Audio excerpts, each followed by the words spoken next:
Hello friends, வணக்கம் and welcome to MS பேசி Tamil kitchen. இன்றைக்கி நம்மளோட சேனலில் ஃபார்ம்லேருந்து நம்ம பறிச்சுட்டு வந்துட்டு கீரை பேபி ஃபுட் பண்ண போகிறோங்க. இது வேறு ஒன்றுமே இல்லை. இது என்ன அப்படி சொன்னால், நம்ம கீரை வந்துட்டு கடைகள்லேருந்து வாங்குவோம் இல்லையா, அந்த வேர் பகுதியை நான் வந்து நட்டு வச்சதாங்க. இதில் வந்துட்டு நிறைய கீரை வந்துட்டு நான் பறிச்சுட்டேன்.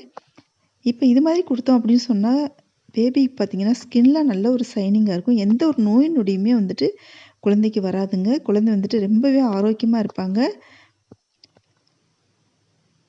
இது வரைக்கும் நம்ம சேனலை நீங்கள் சப்ஸ்கிரைப் பண்ணலைன்னா சப்ஸ்கிரைப் பண்ணிக்கோங்க, பெல் ஐக்கானை கிளிக் பண்ணிக்கோங்க.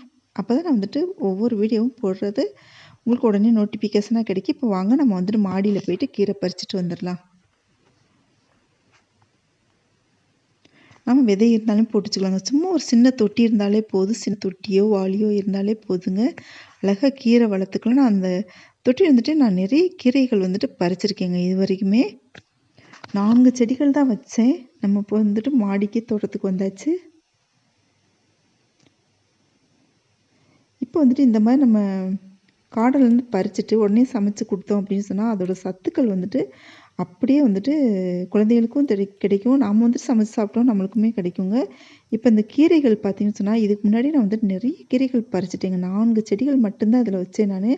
அதோட வேர் பகுதியை கட் பண்ணிவிட்டு ஊண்டி வச்சது. அது கீரை வந்துக்கிட்டே இருக்குங்க. பறிக்க பறிக்க திருப்பி முளைச்சி வந்துக்கிட்டே இருக்கும். குழந்தைங்களோட கண்களுக்கு நல்லது, எலும்பு வளர்ச்சிக்கு, பற்களுக்கு அவ்வளோ ஒரு நல்லதுங்க. இந்த மாதிரி நீங்கள் வந்துட்டு ஃப்ரெஷ்ஷாக நீங்கள் செஞ்சு கொடுத்தீங்க அப்படின்னு சொன்னால் அவங்க ரொம்பவே ஹெல்த்தியாக இருப்பாங்க. எப்போவுமே பார்த்தீங்கன்னு சொன்னால் அவங்க நோய் நொடி இல்லாமல் அவ்வளோ ஒரு ஹெல்த்தியாக இருப்பாங்க. பாருங்கள், இந்த கீரை வந்துட்டு பார்க்க இவ்வளோ ஒரு பச்சை பசேன்னு இருக்கு பாருங்கள். இப்போ இந்த அளவுக்கு வந்துட்டு எனக்கு கீரை கிடச்சிருச்சு. இது மாதிரி நம்ம குழந்தைங்களுக்கு கொடுத்தோம் அப்படின்னு சொன்னாலே குழந்தைங்க ரொம்பவே நல்ல ஒரு சுறுசுறுப்பாக நல்லா ஹெல்த்தியாக வளருவாங்க. இப்போ நான் இவ்வளோ கீரையுமே போட போகிறது இல்லைங்க. நான் வந்துட்டு கொஞ்சமாக தான் எடுத்துக்க போகிறேன். குழந்தைக்கு வந்துட்டு தேவைப்பட்ட அளவுக்கு வந்துட்டு நம்ம கீரை சேர்த்துக்கலாம்.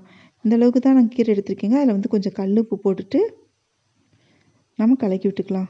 இது எதுக்காக கல் உப்பு போடுறது, தண்ணி சேர்த்துட்டு போடுறது அப்படின்னு சொன்னால், ஒரு 5 நிமிடங்கள் இப்படியே வச்சிடலாங்க.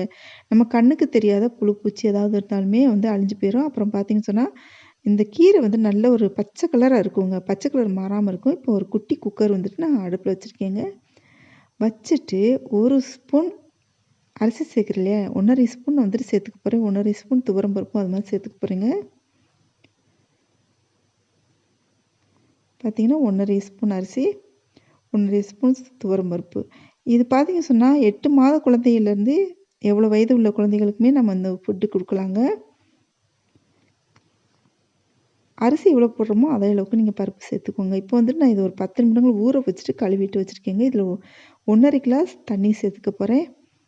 இது வந்து தண்ணி வந்துட்டு இவ்வளோ தான் சேர்க்கணும் இல்லைங்க, கூடவும் சேர்த்துக்கலாம். இப்போ ஒரு பிஞ்ச் அளவுக்கு சீரகம் போட்டுக்கலாம். சீரகம் சேர்க்குறது குழந்தைங்களோட செரிமான சக்தியை வந்துட்டு நல்ல நிலைமையில் வச்சுருக்கோம். அதனால் வந்துட்டு ஒரு பிஞ்ச் சீரகம் சேர்த்துக்கலாங்க.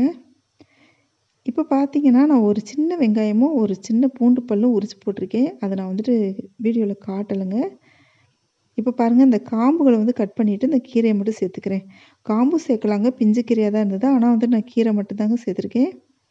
நல்லா கழுவி எடுத்தாச்சுங்க. உப்பு தண்ணியில் ஊற வச்சு இல்லையா, அதுக்கு பின்னாடி நான் வந்து ஒரு 3 முறை நல்லா கழுவி எடுத்துட்டு இப்போ சாதத்தோடு சேர்த்துட்டு இப்போ நான் ஒரு 4 விசில்கள் விட்டு எடுத்துக்க போகிறேங்க.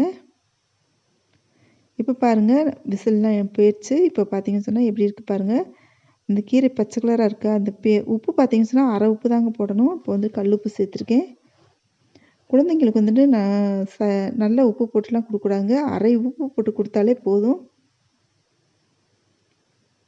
அவங்களோட கிட்னிலாம் வந்துட்டு ரொம்ப மென்மையாக இருக்கும். அதனால் பார்த்தீங்கன்னு சொன்னால் உப்பு கம்மியாக தாங்க சேர்க்கணும். இப்போ பார்த்தீங்கன்னு சொன்னால் ஆற வச்சுட்டு மிக்ஸி ஜாருக்கு மாற்றிக்கலாம். இது வந்துட்டு நான் நைஸாக அரைச்சிருக்கேங்க. 8 மாத குழந்தைகளுக்கு வந்துட்டு கொஞ்சம் நைஸாக அரைச்சி கொடுக்கலாம். கொஞ்சம் பெரிய குழந்தைகள் ஆக ஆக ஒரு வயதுக்கு மேலே ஆச்சுன்னு வச்சுக்கோங்க, கொஞ்சம் நெருன்னு நல்லா அரைச்சி கொடுத்துக்கலாங்க. இப்போ பாருங்கள், அரைச்சி எடுத்தாச்சு. அரைச்சி எடுத்த பின்னாடி குக்கரில் நம்ம சேர்த்துட்டு மறுபடியும் ஒரு கொதிக்க வச்சு எடுத்துட்டு நம்ம குழந்தைக்கு வெதுவெதுப்பான சூட்டில் நம்ம குழந்தைக்கு ஊட்டி விடலாங்க. சூப்பரான ஹெல்த்தியான ஃபார்ம்லேருந்து பறித்த கீரையில் பேபி ஃபுட் ரெடி ஆயிடுச்சு. இந்த பதிவு உங்களுக்கு பிடிச்சிருந்துச்சி அப்படின்னு சொன்னால் நம்ம சேனல் இது வரைக்கும் சப்ஸ்கிரைப் பண்ணலைன்னா சப்ஸ்கிரைப் பண்ணிக்கோங்க. பெல் ஐக்கானை கிளிக் பண்ணிக்கோங்க. ஃப்ரெண்ட்ஸுக்கு ஷேர் பண்ணுங்கள், லைக் பண்ணுங்கள், கமெண்ட் பண்ணுங்கள். நாம் மீண்டும் ஒரு நல்ல பதிவில் சந்திப்போம். நன்றி, வணக்கம்.